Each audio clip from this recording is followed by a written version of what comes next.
عبداللہ اس میں کوئی شک نہیں ہے کہ پاکستان میں طالبان کے لیے بہت زیادہ ہمدردی اور بہت زیادہ پازیٹیو قسم کی فیلنگ پائی جاتی ہے، لیکن اگر طالبان اس امتحان میں جو اعزاز احمد چودھری صاحب نے کہا ہے اس میں کامیاب نہیں ہوتے کہ انکلوسیو گورنمنٹ نہیں بنا پاتے، عورتوں کو گھروں میں بند کر دیتے ہیں اور مختلف مار پیٹ قسم کی شروع ہو جاتی ہے، ایک وائلنس شروع ہوتی ہے ڈفرینٹ گروپس کے ساتھ، تو اس سے جو ہے ایک ظاہر ہے کہ بین الاقوامی اوپینین پھر ان کے خلاف ہوگی، ملبہ ان پہ جہاں گرے گا ہم پہ بھی گرے گا. Your quick comment to that.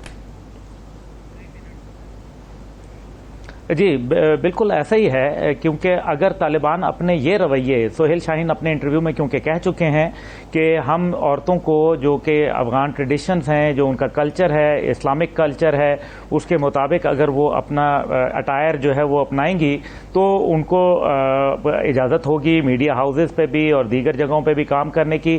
دیکھیں سیدھی سی بات ہے کہ اگر عوام کی سپورٹ، ابھی آپ نے دیکھ لیا ڈاکٹر صاحب کہ عوام کی سپورٹ کے بغیر یہ سب کچھ ممکن نہیں تھا. افغانستان میں طالبان نے 3 قسم کی اسٹریٹجی جو ہے وہ سائملٹینیسلی اپنائی. ایک ان کی ملٹری اسٹریٹجی تھی، ایک ان کی ڈیفینیٹلی جو کہ سپیریئر تھی امپیریل پاورز کی اسٹریٹجی سے، دوسری ان کی پولیٹیکل اسٹریٹجی تھی جس کو آپ نے دیکھا کہ جس طرح سے انہوں نے پورا قبضہ کیا اور پورا اپنا اقتدار حاصل کیا، تو یہ ان کی پولیٹیکل اسٹریٹجی تھی.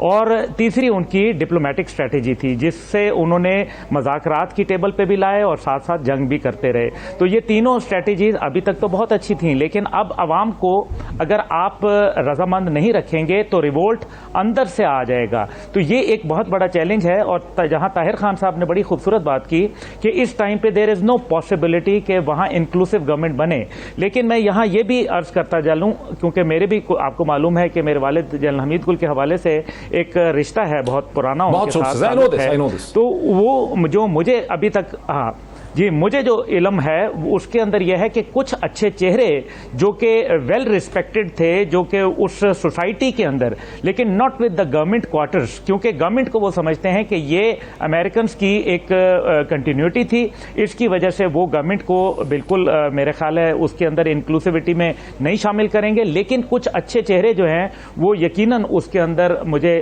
کچھ عرصے میں شامل ہوتے ہوئے نظر آتے ہیں. لیکن ساتھ ہی ساتھ ہمیں ایک چیز کو بہت غور سے دیکھنا ہے کہ اس ٹائم پہ جو نیبرنگ کنٹریز ہیں ان میں رشین، میری کچھ دیر پہلے کہیں بات بھی ہوئی تو رشین جو ہیں وہ کل غالباً ضمیر کابلوف صاحب ان کے جو اسپیشل انوائے ہیں وہ اور کچھ دیگر لوگ وہاں افغانستان جا رہے ہیں. ریکگنیشن کے حوالے سے چائنا کی طرف سے بہت اچھا بیان آیا ہے اور اسی طریقے سے دیگر ممالک کی طرف سے ایران کے ساتھ ان کی ایک انڈرسٹینڈنگ ہے. اسی طریقے سے ازبکستان، ترکمانستان، تاجکستان اور آذربائیجان اور دیگر نیبرنگ کنٹریز کے ساتھ ان کا ایک اچھا ریپو جو ہے وہ ڈیولپ ہو رہا ہے. تو ہمیں ابھی یہ دیکھنا ہے کہ پاکستان کے لیے بیسٹ یہ ہے کہ ہمیں تھوڑی دیر کیا اسے کنٹینیو کر سکیں گے کہ سوال ہے. مجھے ایک بریک لینی ہے، مجھے عبداللہ ایک بریک لینی ہے. عبداللہ آپ نے یہ کہا تھا کہ فوری طور پر انکلوسیو سیٹ اپ نہیں آ سکتا، لیکن آپ نے سنا جنرل مصطفیٰ کو بھی، اعزاز چودھری صاحب کو بھی کہ کوئی اتنا یعنی بڑی ولنریبل پوزیشن ہے افغان طالبان کی، ان کو ڈپلومیٹک ریکگنیشن، ایکسیپٹیبلٹی بھی چاہیے، اس کے بعد ان کو فائنینشل بجٹنگ بھی چاہیے ان شہروں کو کوائٹ رکھنے کے لیے. جی بالکل ڈاکٹر صاحب یہ بات صحیح ہے. عبداللہ کہہ دیا میں نے، اگر آپ کو یاد ہے کہ کوئی بات نہیں، آپ عبداللہ بھی آج کل پاپولر ہے، وہ بھی ہمارا دوست تھا، ایک زمانے میں ہم کٹھے رہتے تھے. لیکن بہرحال مقصد یہ ہے کہ ریکگنیشن کی جہاں تک بات ہے تو میں آپ کو بتاؤں بڑے مزے کی بات ہے کہ میرے والد صاحب اور میں دونوں احمد شاہ مسعود کے پاس مہمان تھے اور اس ٹائم پہ یہ صرف عبداللہ ہوا کرتے تھے یا بعد میں عبداللہ ہوئے. تو یہ بہت میرے والد کی انہوں نے بڑی خدمت کی ہے، میں اس ڈیٹیلز میں نہیں جانا چاہتا.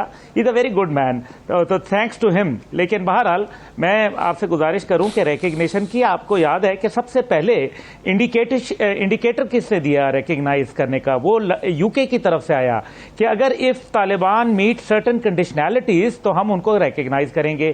Without the nod of United States of America this is impossible.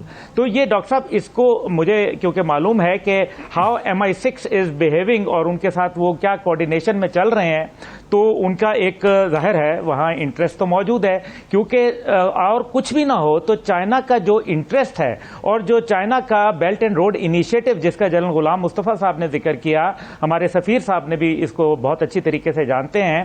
تو یہ جو بیلٹ اینڈ روڈ انیشیٹو ہے آپ اس کو بائی پاس نہیں کر سکتے. ویسٹ جو ہے ان کو ضرورت ہے اس ٹائم پہ چائنا کی, ان کی اکانومی کو ضرورت ہے, ان کی انڈسٹری کو ضرورت ہے. اور دوسری بات جو آپ نے کہی وہ بہت انٹرسٹنگ ہے, جو جنرل غلام مصطفیٰ صاحب نے آپ سے شروع میں آپ نے سوال پوچھا, آپ نے کہا کہ کیا مس کیلکولیشن تھی امریکہ کی جانب سے.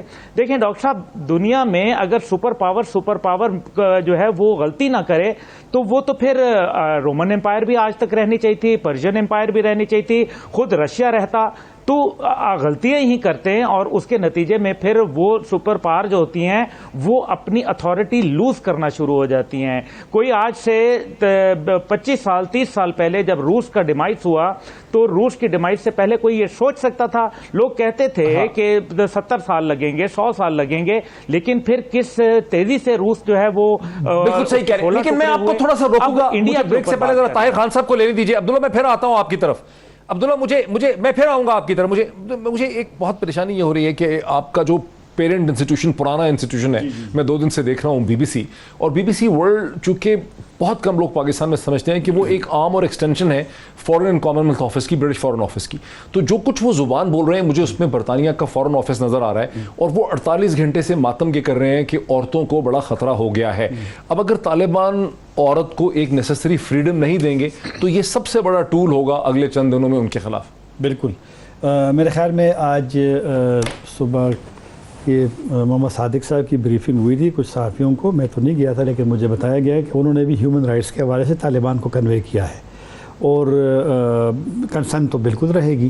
لیکن وقت سے پہلے آپ اب 2 دن میں کیسے ڈاکٹر صاحب ہم اندازہ لگا سکتے ہیں کہ طالبان نے پابندی لگا؟ اور یہ جو میڈیا کی آپ نے بات کی نا, ویسٹرن میڈیا کی, ظاہر بات ہے ان کا ایک اپنا نیریٹو تو شیپ کر رہے ہیں پوری دنیا میں. وہ کر رہے, یہ جب وہ تو انویژن کہہ رہے ہیں, آپ نے ٹرم سنی؟ نہیں, انویژن تو اس لیے نہیں ہے, وہ انویژن کہہ رہے ہیں, وہ امریکہ کے انویژن کو انویژن نہیں کہہ رہے, وہ طالبان کی فتح کو. ابھی تک کسی بھی ملک نے, امریکہ, فرانس, برطانیہ, کسی نے مذمت نہیں کی طالبان کے اندر جانے کی. ہاں, مذمت نہیں کی, آفیشیل نہیں کی, میڈیا کی نہیں, میڈیا تو خیر وہ چھوڑ دے. اور اس لیے نہیں کی کہ طالبان نے صبح بیان دیا کہ ہمارے لوگ پہنچ گئے لیکن ہم نے اس کو کابل جانے سے منع کیا ہے, اور پیسفل ہینڈ اوور ہم نے اس سے ریکویسٹ کی, تجویز دی ہے.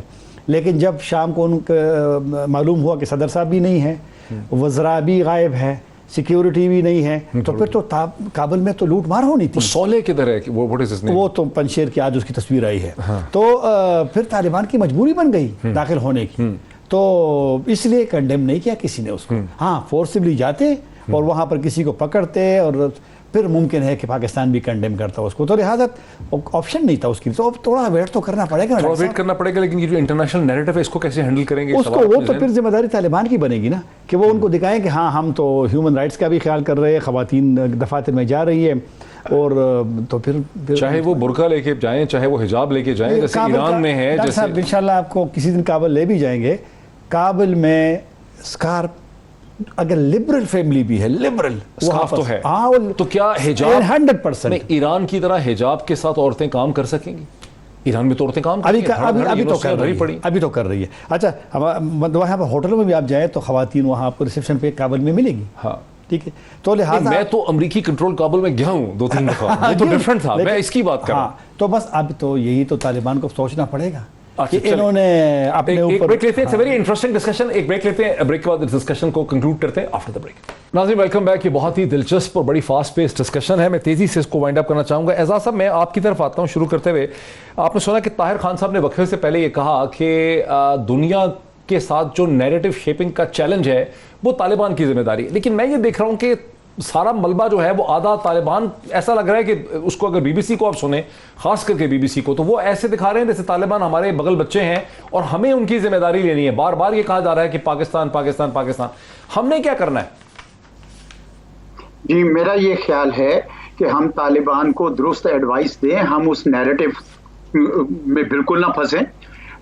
برطانیہ اور امریکہ جو مرضی کہتے رہے, ہندوستان بھی جو مرضی کہتا رہے, ہمارے اس خطے میں پاکستان, چین, روس, ایران, ترکی, ہم سب ایک زبان بول رہے ہیں, سینٹرل ایشینز بھی ایک زبان بول رہے ہیں, وچ از کہ افغانستان کو سٹیبل ہونا چاہیے, افغانستان میں پرامن ہونا چاہیے. اگر یہ پرامن نہیں ہوگا تو یہ طالبان کی وکٹری کا کوئی فائدہ نہیں. اس لیے طالبان کو یہ ہماری طرف سے یہ پیغام